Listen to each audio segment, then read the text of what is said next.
Find the equation of the plane perpendicular to each of the planes x minus 4y plus z equal to 0 and 3x plus 4y plus z minus 2 equal to 0 and at a distance unity from the origin.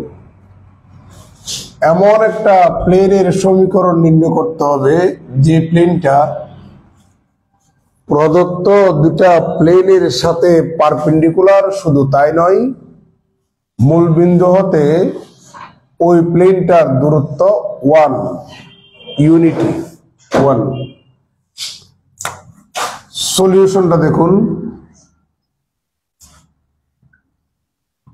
The given planes are x minus 4y plus z equal to 0, এটার এক number দিলাম, and 3x plus 4y plus z minus 2 equal to 0, এটা দিলাম আমরা 2 number. যে সমীকরণটা আমরা নির্ণয় করতে যাচ্ছি প্লেনের, তার সমীকরণ হচ্ছে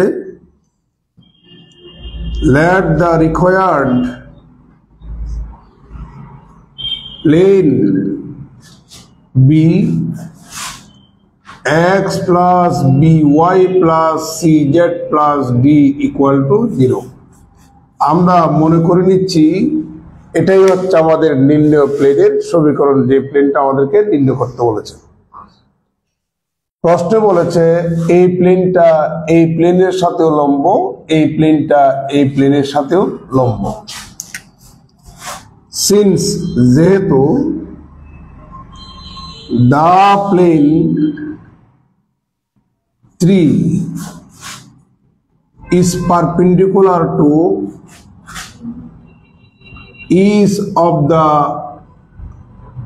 given planes 1 and 2, so যেহেতু 3 নম্বর প্লেনটা প্রদত্ত 1 নম্বর এবং 2 নম্বর প্লেনের সাথে পারপেন্ডিকুলার, তাহলে দুটা প্লেন পারপেন্ডিকুলার হওয়ার যে শর্ত, ওই শর্ত আমরা এখানে ইউজ করব। আপনারা জানেন দুটা প্লেন পারপেন্ডিকুলার হওয়ার শর্ত হচ্ছে x এর সহগের গুণফল যোগ y এর সহগের গুণফল যোগ z এর সহগের গুণফল ইকুয়াল টু 0।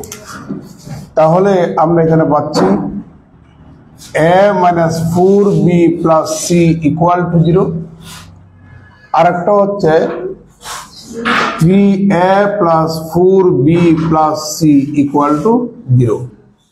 এখন আমরা এই দুটা সমাধান করে নিই।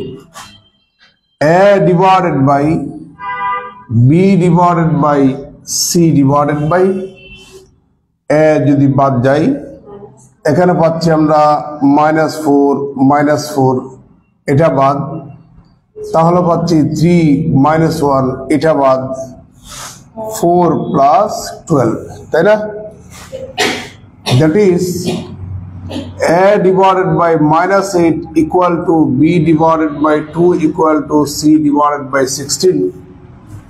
আমরা তিন পক্ষকেই 2 দিয়া যদি গুণ করি, তাহলে এখানে পাচ্ছি a divided by -4 equal to b divided by 1 equal to c divided by 8। এটা একটা রেশিও, এটা একটা রেশিও, এটা একটা রেশিও, মাস্টার ইকুয়াল, তার মানে প্রত্যেকটা রেশিও সমান। এই কারণে যেহেতু প্রত্যেকটা রেশিওর একটা নির্দিষ্ট নন জিরো মান থাকে, আমরা সেই নন জিরো মানটাকে কে ধরলাম, সে মানে হচ্ছে ধরে নেওয়া। তাহলে এখানে পাচ্ছি a equal to -4k, b equal to k, c সমান কত 8k। এবার আমাদেরকে বলল যে প্লেনের সমীকরণটা আমরা নির্ণয় করতে যাচ্ছি, সেই প্লেনটা মূল বিন্দু হতে দূরত্ব হচ্ছে 1।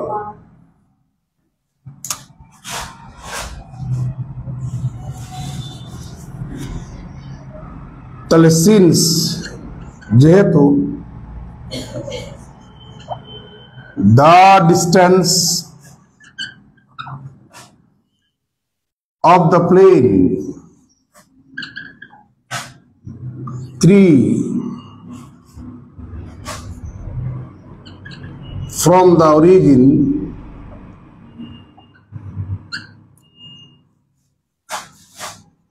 is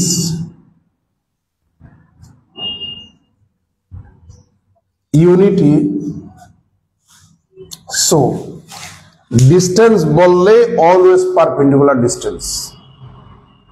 তাহলে মূল বিন্দু হতে এই প্লেনের লম্ব দূরত্ব কত বলেছে 1। কোন বিন্দু? মূল বিন্দু। এটাই তো আমাদের মূল বিন্দু, তাই না? তাহলে ওই প্লেনটার সমীকরণের x এর পরিবর্তে x স্থানাঙ্ক, y এর পরিবর্তে y স্থানাঙ্ক, z এর পরিবর্তে z স্থানাঙ্ক বসাই দিন। তাহলে a into 0 plus b into 0 plus c into 0 plus d divided by root over x এর সহগ স্কয়ার প্লাস y এর সহগ স্কয়ার প্লাস z এর সহগ স্কয়ার। এটাই তো আমাদের মূল বিন্দু হতে এই প্লেনটার পারপেন্ডিকুলার ডিসটেন্স বা ডিসটেন্স is equal to কত বলেছে? ইউনিটি 1। এখানে প্লাস মাইনাস 1 হবে। তাহলে এখানে d divided by root over, আপনি a b c এর মানগুলো একটু বসান। তাহলে এখানে a এর মান যদি বসাই দেন 16k স্কয়ার, তাই না? b এর মান যদি বসান তাহলে পাবেন k স্কয়ার, c এর মান বসালে 64k square equal to plus minus 1। 64 এবং 16 মিলে হয় 80, আর এখানে k স্কয়ার নিজে একটা 81। তাহলে এখানে d divided by 9k equal to plus minus 1। সুতরাং d equal to plus minus 9k। আমরা d এর এই ভ্যালু, এর এই ভ্যালু, b এর এই ভ্যালু, c এর এই ভ্যালু আমরা 3 নম্বরে বসিয়ে দিলে আমরা নির্ণয় প্লেনের সমীকরণটা পেয়ে যাব। তাহলে 3 নম্বরে বসাই দেন।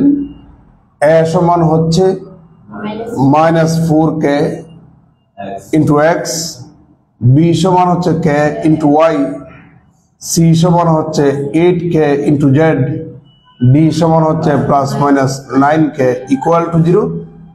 আপনারা জানেন k এটা নন জিরো, এই জন্য উভয়পক্ষে k দিয়ে যদি ভাগ দেন তাহলে পাবেন -4x plus y plus 8z plus minus 9 equal to 0।